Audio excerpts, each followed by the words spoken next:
Amigos de la vida, aquí estamos en Psicoanálisis y Respuesta Necesaria.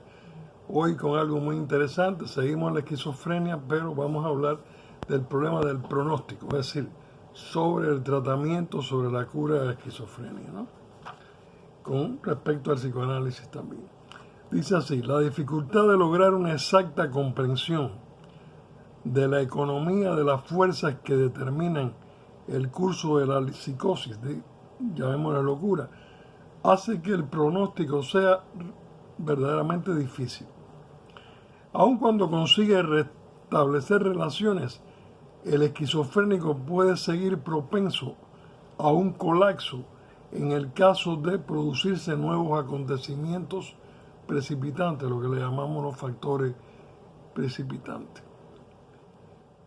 Fácilmente se echa de ver que todos los factores ambientales que son de carácter placentero y atrayente influirán en el paciente en un sentido favorable a su salud, y todos aquellos que impliquen un desengaño, cualquier cuestión negativa o dan lugar a una tentación, lo pueden empujar a la enfermedad.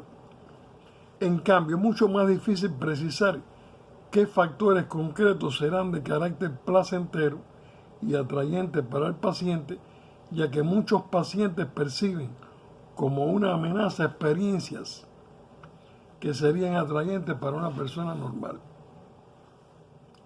De ahí que sea necesario, para dictaminar acerca del pronóstico, un diagnóstico dinámico sobre el carácter dinámico económico y la profundidad de la pérdida de objetos, así como de la intensidad de la predisposición orgánica a la misma. Ante todo, la vida pasada del paciente, lo que yo llamo caja negra, esta famosa biografía que vamos a hablar sobre la biografía de cada uno de nosotros, ¿ok? De ahí que sea necesario, para dictaminar acerca del pronóstico, un diagnóstico dinámico sobre el carácter dinámico económico y la profundidad de la pérdida de objetos, así como de la intensidad de la predisposición orgánica a la misma. Ante todo, la vida pasada del paciente. Repetimos de nuevo. La historia de sus respuestas emocionales inadecuadas puede darnos información muy valiosa. En general, todos los casos agudos, especialmente los de carácter reactivo, aquellos en que la reacción psicótica es una respuesta inmediata a una frustración aguda, grave o a una herida narcisística, permiten abrigar mayores esperanzas que los casos crónicos que se desarrollan con lentitud. Los casos que en su comienzo presentan una intensa angustia parecen ser mejores que aquellos en que se produce la capitulación frente al proceso esquizofrénico sin mayor protesta. Sucede a veces que episodios esquizofrénicos repentinos que ocasionan una impresión de gravedad a causa de la completa ruptura con la realidad a que dan lugar, se producen como respuesta a una frustración aguda o a un esfuerzo violento y pasan completamente y relativamente pronto.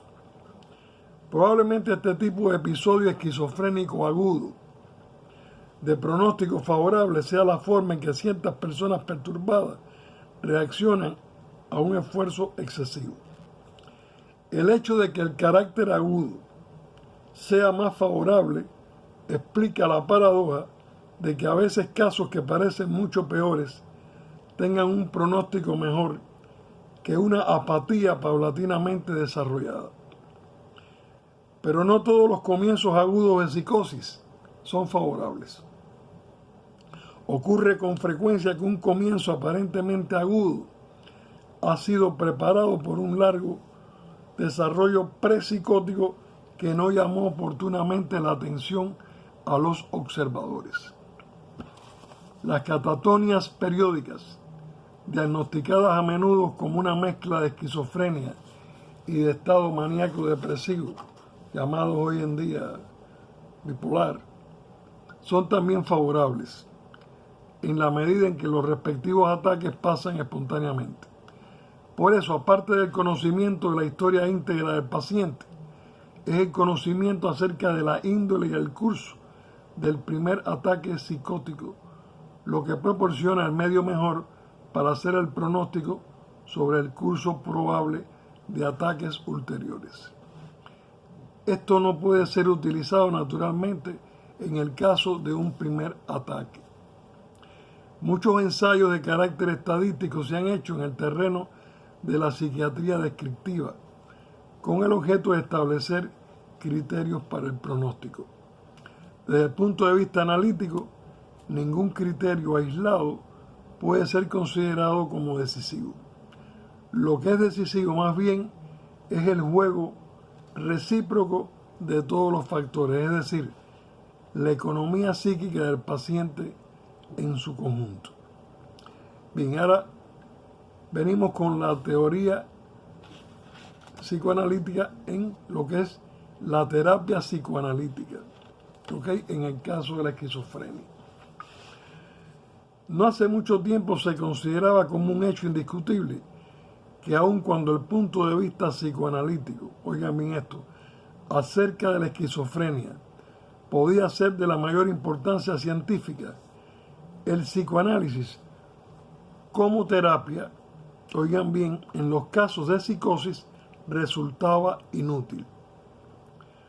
Freud concretó la formulación de esta idea al contraponer las neurosis de transferencia a las neurosis narcisistas y expresó el mismo punto de vista en su esbozo póstumo. Este escepticismo da una importancia particular al hecho de que el psicoanálisis se basa en la influencia del analista sobre el paciente y que por lo tanto este debe ser capaz de establecer un contacto emocional con el analista. Si bien es cierto que no se puede llevar a cabo un análisis sin contacto emocional con el paciente, ya no se puede mantener hoy una posición tan extremadamente pesimista.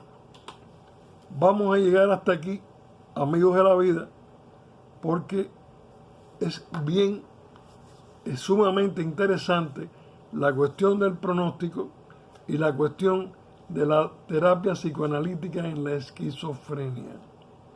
Y vamos a aprender un poco de el por qué hay, pudiéramos decir, dificultades y cómo además siempre puede haber posibilidades.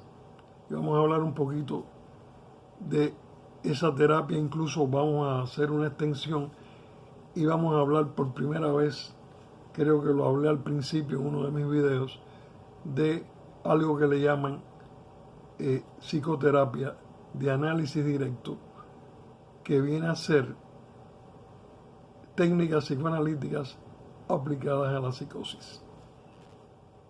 Amigos de la vida, aquí estamos, seguimos con psicoanálisis, respuesta necesaria. Necesitamos la suscripción y necesitamos el like, necesitamos el comentario. Los quiero.